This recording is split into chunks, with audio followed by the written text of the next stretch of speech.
Get up, get ready, it's time to be woke. Take off your shades, it helps see through the smoke. Cause the wicked hide behind the cloak.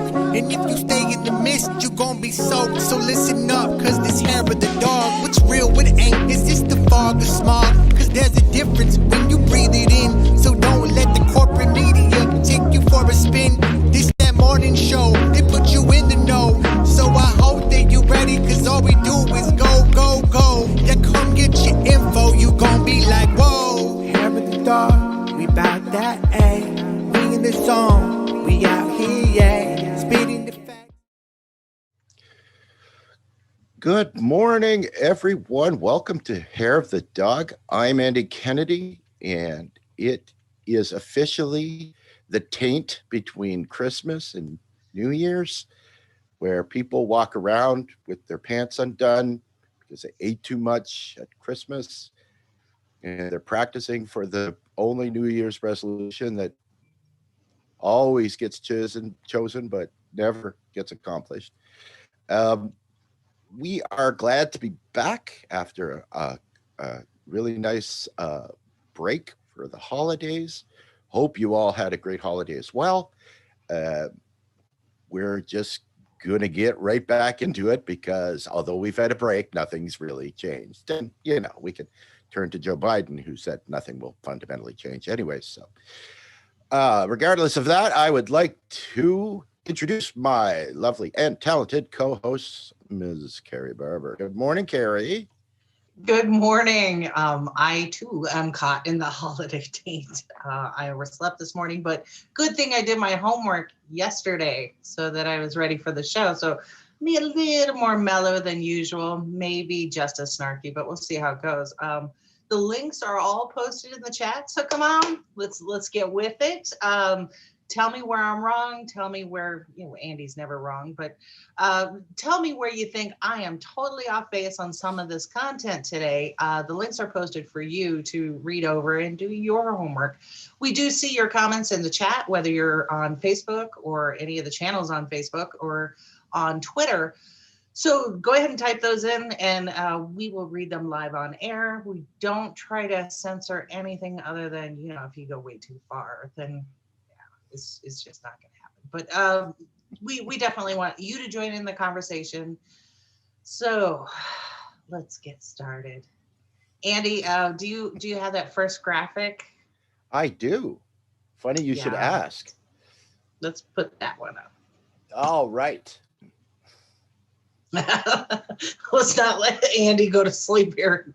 Just real quick. Let's do it. Oh, I'm good. I've had my 2 coffees already this morning, and I'm uncomfortable in my pants, so we're good. Nice. Oh no. This was okay. We'll start with this one. All right. It's my fault. I was thinking of that funny little meme about the stimulus, but that's okay. Oh, all right. Sorry about that. It's okay. Let's get into it with this one. So there's a report that came out that did not get enough attention because this is critically important. So let me preface all of this and say that correlation is not necessarily causation. However, there are some inferences we can make from this data. So what happened was a professor from UCLA and an entire team of people put out this study, and NPR covered it. But it, obviously, when we're dealing with status quo and the powers that be that love insurance company money and advertising dollars, they're not going to really want to talk about this. So it's something that I have been saying personally, we've said on this network. It's not just the death totals that you need to look at, right? So for every death, there's at least $18,000 up to $1 million in medical bills that the deceased family now is obligated to pay, right? So, and then also those people who recovered who were in the hospital, they themselves have upwards of 10 to 18 or more in hospital bills that they will have to pay on top of the, 14 million new people who are unemployed and lost their health insurance, all the states who did not expand Medicaid. So all of these people are amassing huge medical debt. Well, if they've got all of this debt and, the poor families who had to pay a funeral expense, 10,000, on top of all of these medical bills, they're not paying their rent. They're not paying their mortgage. Who knew? Well, what the study actually shows is there's correlation data to back this up. And what they did is they took all of the states, and we talked about it a couple weeks ago, how each state has its own rules and regulations and enforcement, and that can vary from county to county. So they went through and looked at the data. Wait. Okay, I know somebody out there is going, but wait, there's a federal moratorium. No, it's a guideline. That's all it is. It was a guideline. So the CDC put out hey, don't evict people because we're in the middle of a pandemic and it'll make it worse. And the states went, okay, we'll do what we want. So this is what is happening. So this data is a look back at what happened between the states who handled things a little bit differently. And I did post a link this morning to the actual study, not the articles. So I went out and I actually read the study. It's only 18 pages. It's not a lot. And there's big, pretty pictures. But this looked at, all of those people that there are multiple layers to this. If you have families who are living in apartments or homes and they get evicted, now you're putting them into a situation where either they have to go into a shelter, they're on the street, or they're staying with other family and friends. So when we're supposed to shelter in place, now you have more people in one location and you're exacerbating the problem. So this study looked at, well, what was the effect of that? And the effect is pretty dire. So in this particular study, they called out a number of points that are really salient to what we're going through here. So the most telling to me was 10,000 deaths that could have been prevented alone had eviction moratoriums been in place nationwide. Had it been consistent, had we just told everybody, wait, they're pointing to 10,000 of these deaths that could have been avoided. So that's not just the value of a human life, but again, going back to the expense, right? So for people who don't understand how insurance works, if I go to a hospital and I get care and I don't pay my bill, whether I have insurance or I don't, if I don't pay my bill, what happens is at the end of the year, that hospital gets to do what's called a bad debt write-off. And they can push that debt. They can sell the debt to a collector, all of that sort of thing. But when it comes to state taxes, that bad debt write-off then transfers to the state. So you as a member of your state will now get to pay the cost of caring for people that did not pay their bill. So it does affect you personally, even if you don't realize it. Okay, so I want to make sure that point is out there because the study didn't cover any of that. It just covered the numbers of deaths based on what they have assumed are relative to the moratorium. So the next question that I have is, Andy, you want to put up the next slide? This is the one with the weird looking two charts on it. So this is just some of the pretty pictures that were available in this chart. Again, I posted the link, and it's really easy to read and follow along on the charts. And again, correlation is not causation with this particular study, but the numbers are pretty telling. And there's obviously dramatic difference. Same difference that we saw during the primary election when states, Dr. Dillon talked about this, when states did not move their primary. So in Illinois, you had this spike 2 weeks after the primary. Michigan deferred their spike a little bit, and Ohio, who also went on the same day, didn't have the same spike because they decided to push theirs off.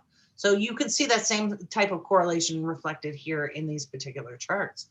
So this again, nationally, the results translated to a total of 433,000 excess cases. These were people who were infected with COVID, Not all of them had to receive medical treatment, but a good portion did. So those people now will incur medical costs. And then again, the 10,700 deaths that were needless, it didn't have to happen, that are being directly attributed to the eviction moratorium lifting in specific states. So this is not a red state, blue state thing. This was a difference all across the country in the way that not just the governor handled it, but the sheriff handled it. So we saw in New York just 2 weeks ago, people were being arrested trying to stop the police from evicting a family there. It happened in Portland. It happened in Philadelphia. So these stories are coming out where the communities are coming together and actually trying to do the right thing. It's not a monetary thing. It's also a health thing. It's a health risk thing. And here we can see the data that actually supports that.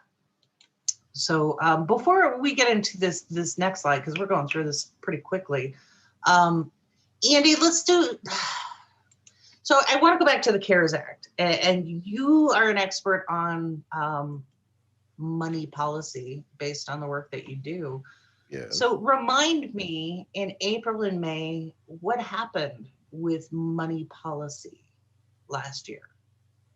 Because I seem to recall that the CARES Act came after the first stimulus that went to Wall Street. Is that about right?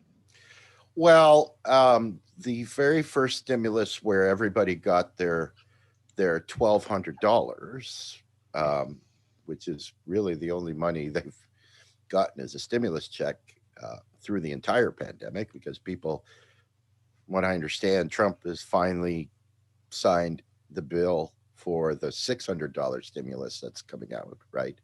But that's the only thing. Now, as far as I understand, I think that came first, but there were maybe 2 or 3 other initiatives that came out with specific people in mind, but none of them had really anything to do with the general population. They were more the trying to help small businesses, and then there was that one real weird one where it was coming out helping sports teams and all that. So, but yeah, the vast majority of the money has not gone to the people. It's gone to make rich people richer.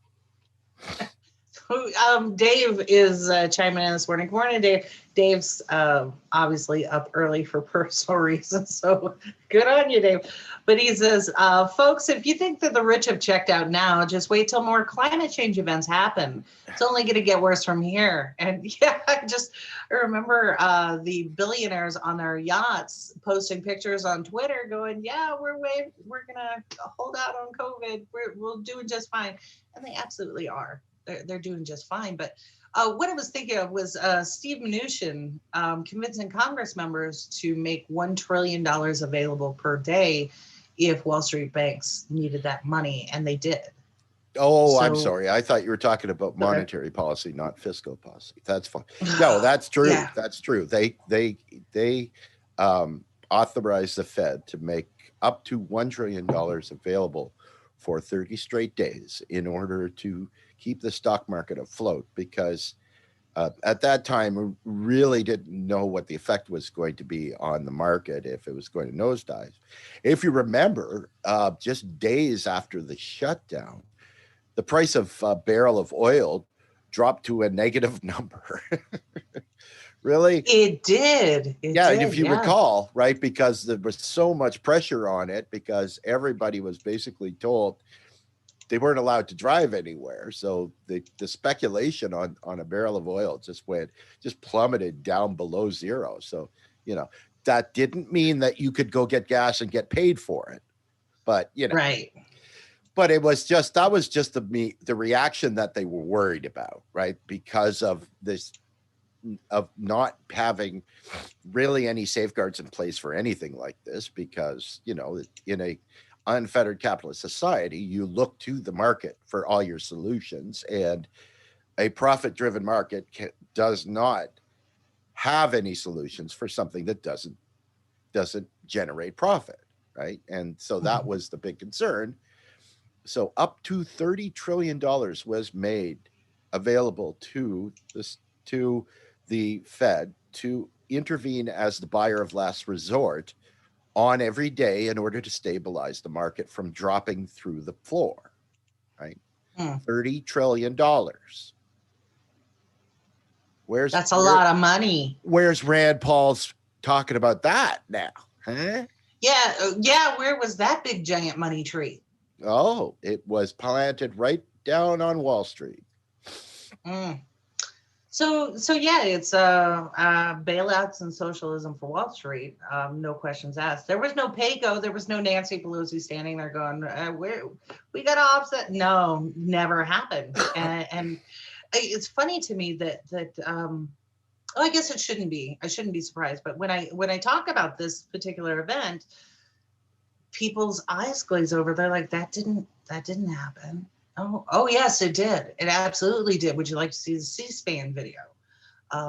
But most of us aren't aware of it. We have no idea that there was this massive payout to Wall Street banks. And I've talked about it before because I remember going, okay, well, JP Morgan Chase just got paid. Why do I now have to pay my mortgage? And they get paid twice. Right? Well, and the other thing you can look at as well is that typically the federal government in the U.S. is reactionary, right? They react to situations. They aren't proactive. They don't try to curtail things before they happen. They don't have safeguards in place to deal with problems before they occur, right? They are reactionary like the police, right? And so when you look at in much the same violence, yes, towards the people anyways.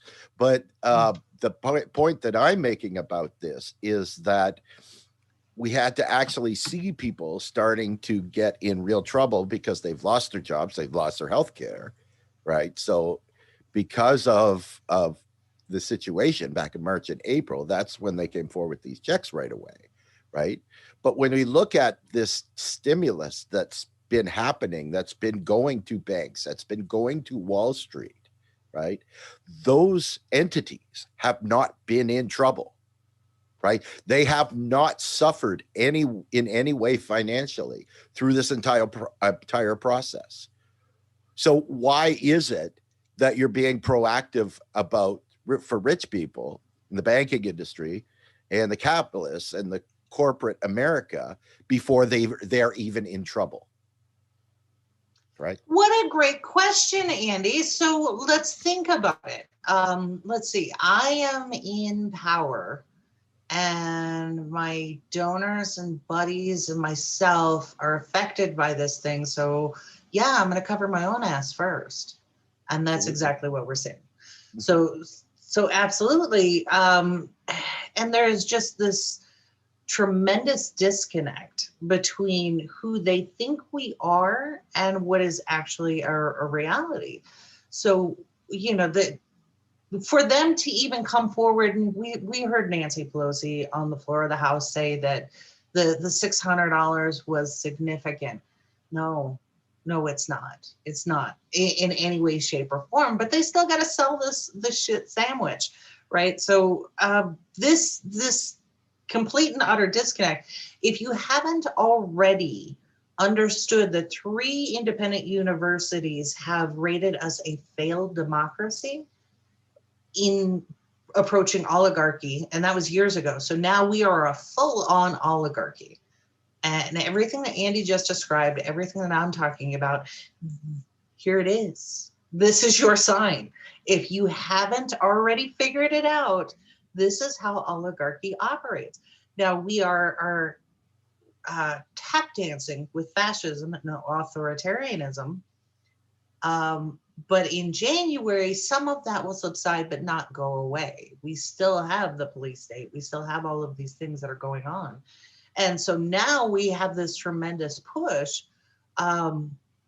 People like to liken it to what happened in the 60s with Woodstock. And I'm like, no, this is absolutely completely different.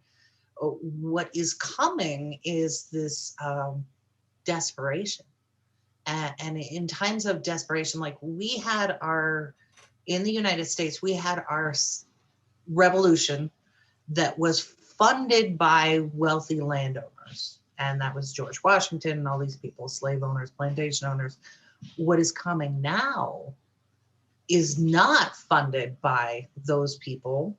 This is us. This is the people who are being evicted, who are not being heard. And so I hear people openly calling for rebellion. And I think that I personally support this worker strike and all of these efforts that are coming out to reduce the amount of violence and bloodshed on our part, because it's always us. It's always us. And again, I want to go back to that meme that was posted on our Facebook page, that when the rest of the world asks why we aren't in the streets, why we aren't emulating what the people of France are doing in Paris and in other parts of the world, that meme sums it up brilliantly. It's because here they have no problem using live ammunition on us. That's why. They'll graduate within moments from using chemical weapons to live ammunition. And that doesn't happen in Paris. So this is why we're in the situation we're at now, but you can tell us Monday morning. That doesn't even happen in Russia and China. No, it doesn't. Only here. So good morning to Ellie, who is working on actually another major party run. So good morning, Ellie. This is National Progressive Party. There are other efforts going on simultaneously too, which to me is a sign that people are recognizing the situation that we're in right now. And I think, watching Biden's picks, and I just want to give a shout out real quick. I know I'm kind of all over the place this morning, but Jordan, Status Quo, and sorry, I butchered his name. He came out with a report on the Iowa primary. Now, we have an entire page on our website where we curated these stories because we knew that history has a way of changing in corporate media. So we wanted to catalog these things as they started to happen, because this was the first time you had blatant anti-democratic maneuverings on the part of the DCCC and the DNC. Just blatant. It was to the point of illegality. And they kept saying, no, it didn't happen. Well, Jordan actually was able to conclusively prove it. So the person behind much of it, or the person who got to be the public face of it, was Pete Buttigieg, right? And so the reward for him being the poster boy for all of this corruption and keeping his mouth shut was now he's being appointed to a cabinet position. And all of this speaks to the examples of where we are now, how corruption happens. All you need to do is just look the other way just a little bit. Or, in this case where you thought Elizabeth Warren was going to get a nod for a cabinet seat and she didn't, look at what she did over the last 2 cycles. If I were her, I'd be pissed. And I'd be telling everybody where the bodies are buried, because she never got her cut, right? But Pete did. So I definitely want to make sure that we do a plug for Status Quo and the work that he has done, which is phenomenal. But it goes back to how we got to where we are today, because we are not being heard, we're not being represented.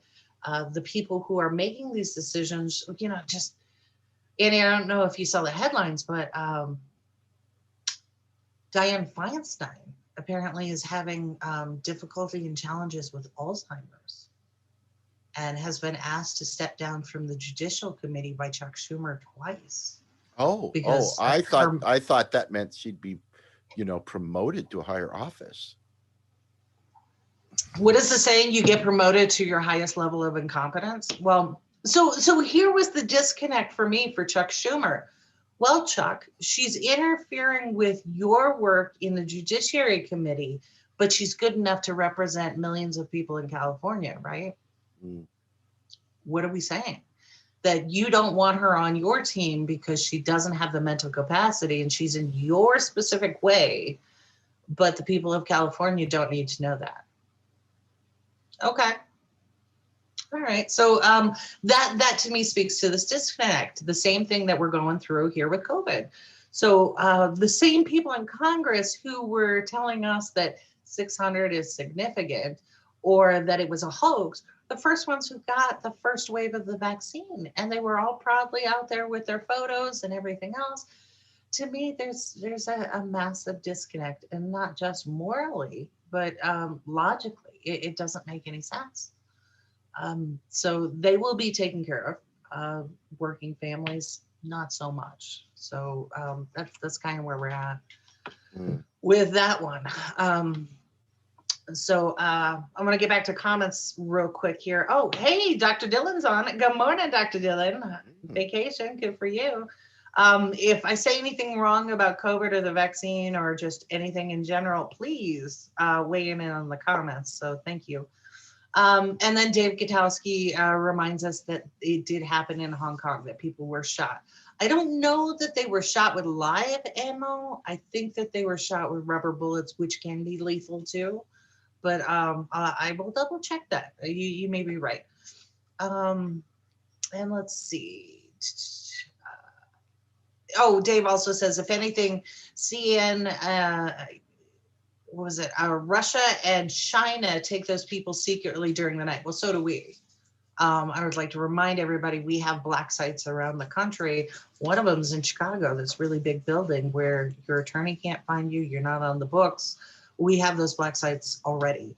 So, and let's remember that the children that were separated from their parents at the border, and not just during the Trump administration, were moved to different locations at night in secret. Yeah. Yeah. So we get to look forward to more of the same, is apparently what's going on here. So on the moratorium, getting back to the federal guidelines, what was supposed to happen in this next HEROES Act, or whatever they were going to call it, was the moratorium was going to be extended from the end of December to the end of January. So you were going to get 1 month maybe. But again, this was a federal guideline, right? So the states are not necessarily keeping up with what the Fed is saying, because states' rights. So Andy, this is the map of the United States. Yes, it is. That image, let's put that up. So what this image shows is there are different levels of moratorium enforcement. And this is for evictions for rent and mortgages. So in this image is just the last category of having the justice of the peace, or whatever you have in your local municipality, whether it's police officer or sheriff's deputy, enforcing the eviction notice. So you can see just from this map alone, the great disparity in how this is being handled, right? So you have the typical blue state of Illinois and New York and everything else. Evictions are still happening. And that's because enforcement happens at the state and local level. So even your governor could say, yeah, we're not going to evict anyone. And then in your local municipality, you have the sheriffs who are being assigned and tasked with serving eviction notices. And then within those guidelines, they have a further segmentation of, well, they're getting eviction for non-payment, or they're getting eviction for, too much noise or whatever, and then Andy, you and I covered that really nifty illegal action where the landlords were saying, oh, well, you don't have water or electricity, therefore you can't live here, so you got to get out, right? Yes. So and in many cases, it's the landlord themselves turning off that utility to get somebody out. So once again, the mortgage holder, the person who wrote the mortgage, this is Wells Fargo, JP Morgan Chase, Bank of America, they already got paid. The people that didn't get paid were the landlords. And we're talking about, the smaller landlords, somebody who scraped their savings together or put things in motion to buy an apartment building. We're not talking about a giant company. We're talking about small landlords. Maybe they own a couple of houses or whatever. They're getting screwed. and they're getting screwed. Their tenants are getting screwed. The people who are trying to pay their mortgage and who are suffering through this massive upheaval, they're getting screwed. So it's everybody below that line. So probably less than $400,000 in income. So here you can see it. It's an absolute disparity in how we manage this. And then there's a correlation going back to the study that we opened the episode with, how this affects people. So in my own adopted state of New Mexico, it's had a massive effect here. And part of that is because people are really struggling. So in a state like New Mexico, where you have lower incomes overall, where do people go? Where do people go when they can't pay their rent and now they've been forced out of their home? So they're here in Albuquerque, they're on the street, shelters are full, and we're packing them all in. And then what happens? We get that spread. So you end up with hospitals being overrun, and somebody, I've said this for decades, somebody always pays the bill, always. And you may not recognize it as you at first. You're looking at those people. Those people didn't pay their mortgage. They didn't pay their rent. Those people are homeless. They deserve it. They're bootstrapped. Well, you're paying the bill. And again, that goes into bad debt write-offs. So it affects everybody. Nobody's an island. It's just basic stuff. So, all right. So, and I do want to get into a little bit of advocacy and what you can do on a local level. And I've got some really great examples. So I know that I'm particularly negative today, and I don't mean to be. Yay, it's holiday season. But I do want to end on a high note, and I'm saving that for the end of this particular program. And I know we're coming up real close, but real quick, Andy, this is the picture of President Trump and your favorite guy, Steve Mnuchin. Steve by a vowel. Yes, that guy. So I just wanted to reiterate where that money actually went. And one of the pieces that nobody's talking about, and I don't understand why, because this is pretty basic stuff. So in the CARES Act, when you go out and look at all of the write-ups about how wonderful the CARES Act was, the thing that strikes me is this $300 billion in cash payments to people, regular people, for $300 billion for 330 million people. It's not a whole lot of money. We saw that 1,200, and then of that money, if you owed a debt somewhere, like if you had an unpaid bill or whatever, you never got that 1,200 because it went to your creditor. If you were married to a green card holder or an immigrant, you didn't get that money. If you lived in Puerto Rico, you probably didn't get that money. So to say that everybody got it, there are people who are still waiting for that check, right? That check that was supposed to carry you through for 8 months, apparently. But then the big one for me was corporations, large corporations. They got $500 billion allocated to them. Here's what wasn't reported. And this is the one where I'm like, wait a second. Large corporations, $500 billion. Andy, I'm going to throw this one back to you. All right. What percentage of the U.S. business outlook, of all the businesses that operate in the United States, what percentage is small business? Not large, but small business. What would you say? I can give you some hints. Let me say, I would say 72%. Pretty good guess. The actual answer is 98%. So 98% of all businesses across the United States, in every state, every municipality, everywhere, 98% are small businesses. They are the economic engine of every city, every state, everywhere, the entire country. They didn't get the lion's share of the money. In fact, it went to the big corporations. So when you look at the CARES Act data and where that money went, it didn't go where it should have gone to keep the economy running. So once again, they went back to their big money donors. And that's why your local restaurant is having trouble. That's why your local business is already closed and failing, because they did not support the people who support us. Yeah, this is not rocket science. So with this CARES Act, I posted a link to the ProPublica story that came out, and you can see the image of it. This was in June. And I know you didn't read it because not enough people are reading ProPublica's work, and you should be. So what they did was they went through actually how this was being doled out. And what I thought was interesting is the small businesses who did apply for their PPE to keep their people on payroll, they were stopped at the gate by these big banks because Bank of America and others said, well, you've never taken a loan from us before. We don't have a relationship with you. Get lost.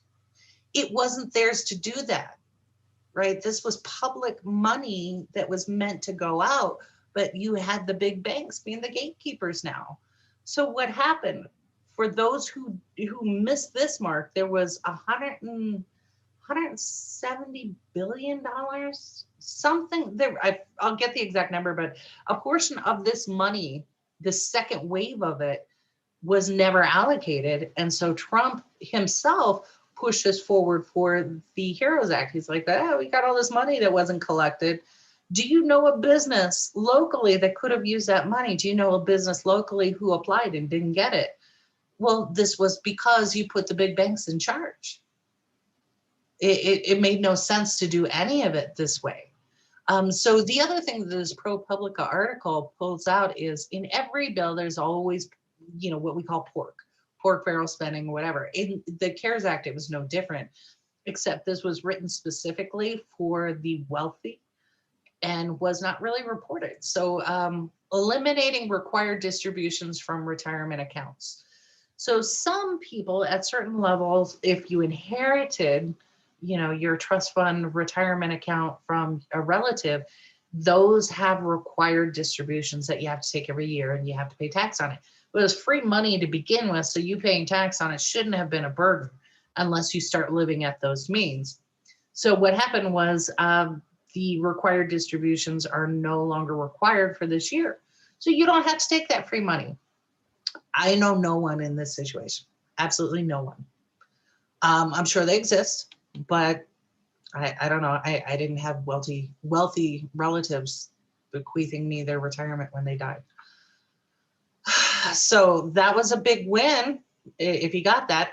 This is the one that got me, was the charitable deductions, $4.8 billion in a windfall for people. So when you, at the end of the year, most of us try to make donations to a qualified charity, and we're lucky if we can get like to the $300 level. This year, my household, we went way above that because I moved and we donated everything. But that is so rare, right? So if you take all those receipts and you can get to your tax liability, and maybe you get to itemized deductions, but most of us don't. Most of us end up with a cap at $300 to $500. Well, good news. If you manage to get over the 60% threshold of your income, and maybe up to 100% of your entire income, like Donald Trump donated his income, then you get that as a tax break. So for those of you who are making $22,000 to $120,000, if you would but just donate your entire salary, you get this tax write-off. It'd be great. Did you do that? I didn't. Like I said, we donated our entire household. Every earthly good that we had was donated, and we're never going to get that 60% threshold, let alone 100% of our income. But if you're wealthy, there you go. So this is a Paris Hilton who's living off trust funds, who is now getting, maybe she's getting income from some sideline job. If she just donates that, then she's going to get this huge write-off to offset tax liabilities in other areas. Good for her. I'm sure that was, something that they were really worried about. Pass-through entities. Now, these are the two big ones for corporations. For this one might actually help small businesses after the fact if you survived. You get passed through to offset your tax liability and losses for up to, I think it's 5 years on this one. But then the really big one for all these corporations, this is the one that really didn't get advertised. Corporate interest deductions over $12 billion.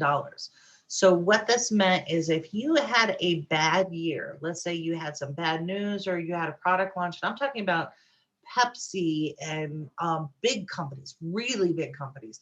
If you had, some challenges in your market share, you can take the loss this year and make it retroactive to apply to prior years so that you can get a bigger refund. Now, here's the kicker. This is on the effective, the standard tax rate. Your real tax rate is probably lower. So right now it's about 21% for big corporations. Apply this and all the other deductions you get, you're probably going to get a refund from the federal government. So this is a big handout to those that 2% of corporations in the country who are multinational corporations who are going to get money as a return over multiple years out of the CARES Act.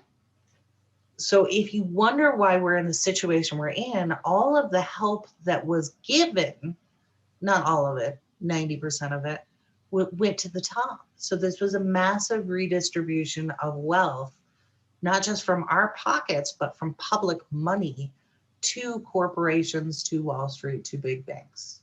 During a pandemic. During a pandemic. And how dare you even utter the word Medicare for all during this pandemic? That just makes you a commie bastard. So, yeah, there's that. So there's my rant. Andy, you want to jump in because I really want to get to the good news story because now I have depressed myself. That's okay. That's all right. Yeah. That's what post-Christmas is all about. Depression. Yeah.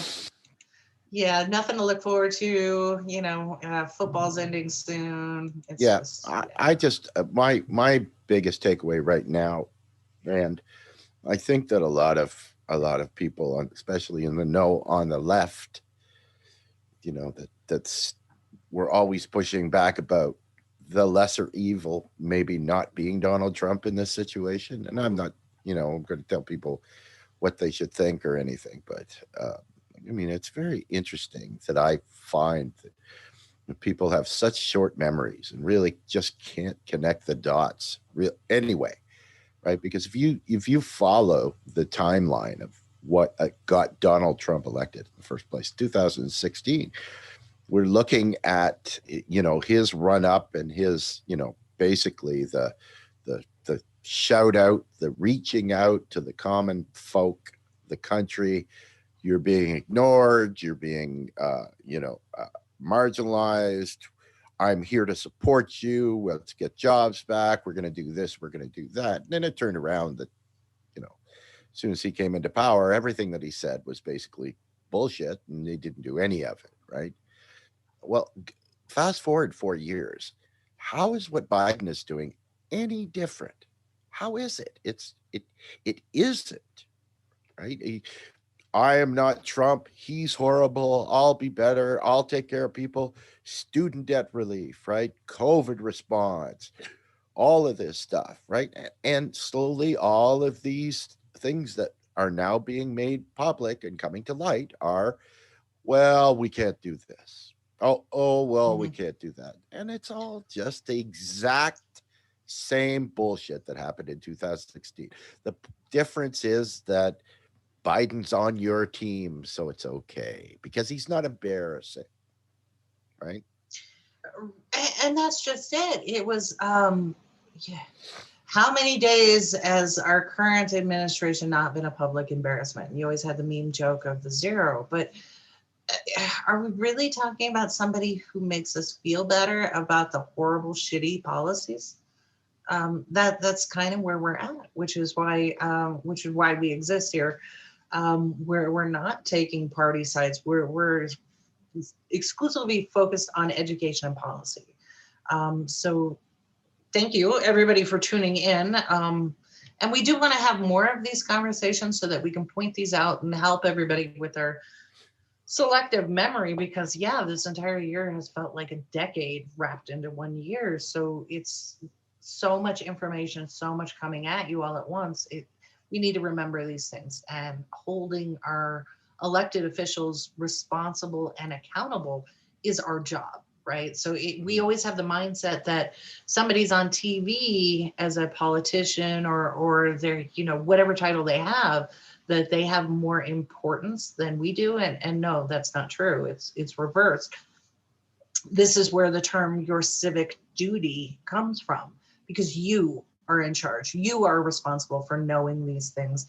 You are responsible for making sure that your employees, whether in the federal government or locally, are listening to what you and your neighbors have forwarded. So with that, I want to kind of set up this video that was sent to me, and I just love everything about it. So this is an example of civic engagement that works. And the situation that is going on in this small little town is horrific, right? So you have 3 trustees in this little township who, for personal reasons, one guy got his house, he put an entire addition on his house, and they got pissy when his house got reassessed and his taxes went up. Well, that's kind of how it works, guy. So he decided he was going to run an office and burn it all down. And he brought 2 idiot cronies with him, and they actually got elected, right? And they got elected because they ran with the right jersey on and made the right connections. And it didn't matter what they wanted to do, because the other people who were wearing the same jerseys were like, yay, that's our person. And now they are literally trying to burn it all down. So they started going after the community busing. This is for disabled and seniors. So you had a number of people who stood up and spoke and said, hey, this is how I get to work. And I work at a local business. And you had a bunch of other people going, hey, this is how I go to visit those businesses and patronize them. And if I don't go, they're going to lose money. And so all of this was this tiny little microcosm of economic and social value. Well, they decided they were going to go after it anyway. And just thing after instance where they are literally trying to do away with the township and all the township government, even though there were several ballot initiatives where it went out to the people, hey, do you want to do this? Do you want to get rid of this? And the people said no. They literally said no. There were all of these votes and people showing up. And I remember going to one of these meetings about a year ago. Room was packed. There's standing room only. There are people outside who can't get in because they all want to tell these 3 guys no. And what are these 3 guys doing? Ignoring all of it.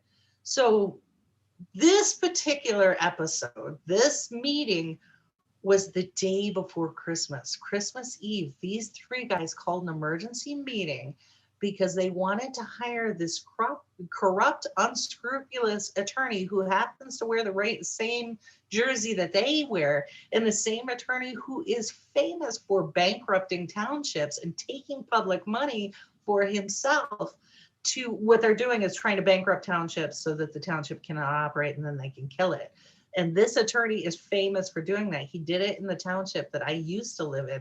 And now they're trying to hire him for this other township. So they called this emergency meeting on Christmas Eve and expected no one to show. Well, people did show and they spoke their mind. So this is just a small excerpt of the meeting, and it's a socially distanced COVID safety protocols are in place, which is why it looks a little bit weird, but I really want you to listen to the words that are said, right? So the first speaker, she blew me away with her comments, because it was everything she said is not only absolutely true, but it is a great example of how to stand up and give public comments during your meeting. So every meeting that these people have, whether it's school board, library board, government, all the way up to Congress, you have to have public comment. They have to take public comment. Now in Congress, it might be an email or something like that, but your local government, you get to speak because you're in charge, right? They have to do it. And so the way that she did this, either you get a 2-minute or a 3-minute, she was right on point the entire time. So I really want you to listen to her comments. And then the other example in this is when you are at your wit's end, what else can you do?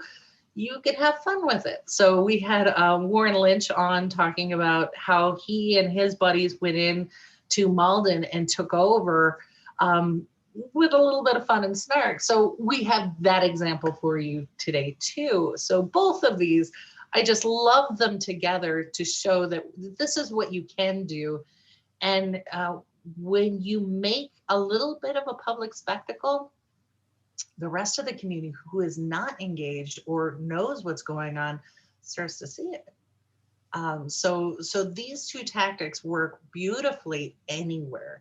So be creative, be respectful, and just try to do your part, especially when it comes to a local level. It's your government. It's you. It is not something detached from you. You are your local government. So with that, Andy, you want to go ahead and get into this particular video? Yeah, so we're going to play this video, and that'll be our out for the day because we're already over. But yeah, so just stick around, watch the video, and I guess have a great couple of days, and we'll see you on Wednesday morning. So take care.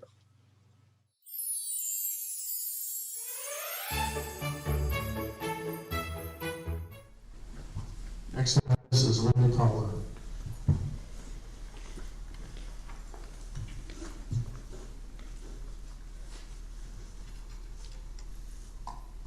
Linda Toller from Wonder Lake.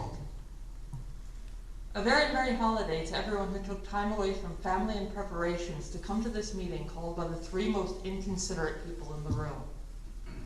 Let me start out by saying, how dare you? How dare you tell an essential worker he cannot do his job because he does not want to get anyone sick?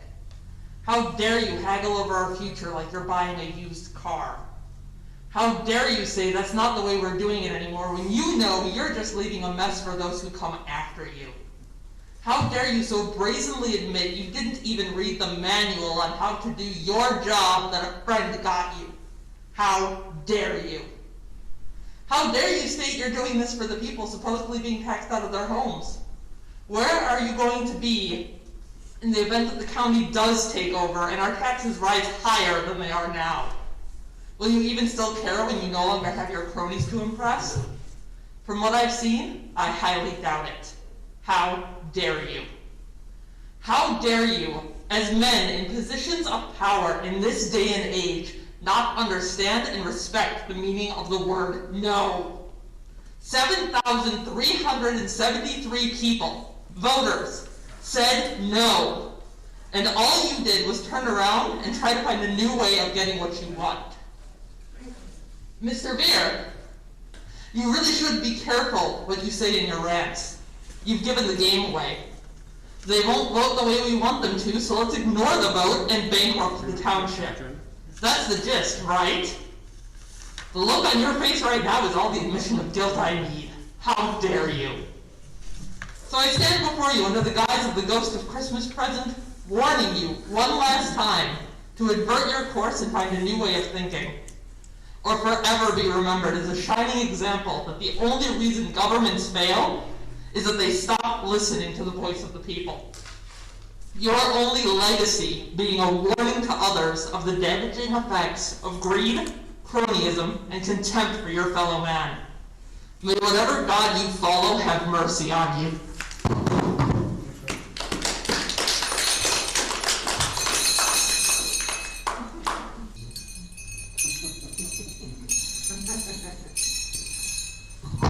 Santa Claus, North Pole. I'm stopping here in the middle of what is my busiest day of the year because three very naughty individuals have called this special meeting. They've been naughty all year long in all their terms. And it's called down the wrath of Santa. So here I am. I have coal for all three of you. I have it right here in my pouch. If the three of you don't turn around, you'll never get anything from Santa ever again. Merry Christmas. Ho, ho, ho.